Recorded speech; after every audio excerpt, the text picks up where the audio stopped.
είναι ένα τελείως διαφορετικό μάτσο. Νομίζω ότι το πρώτο μάτσο η Βουλιαγμένη ήταν καλύτερη, ο Ολυμπιακός ήταν πολύ μικρός. Σήμερα τα πράγματα ήταν ανάποδα. Νομίζω ότι ο Ολυμπιακός ήταν καλύτερος και η Βουλιαγμένη δεν ήταν τόσο καλή στο παιχνίδι. Χωρίς να το έχω δει το παιχνίδι και γιατί συνήθως δεν είμαι να κάνω δηλώσεις για το τι έγινε ακριβώς πριν έχω πλήρη εικόνα από το βίντεο. Θεωρώ ότι από τα στατιστικά που έχω στο μυαλό μου, όπως περίπου τα έχω τώρα, είναι ότι ο Ολυμπιακός ήταν πολύ καλύτερος στο παιχνίδι παραπάνω από τη Βουλιαγμένη. Και νομίζω ότι αυτό έκρινε κυρίως το αποτέλεσμα.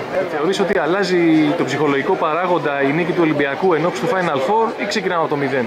Δεν είναι. Το Final Four, το κύπελλο πάντα είναι μια διοργάνωση που είναι τελείως διαφορετική. Δεν έχει να κάνει.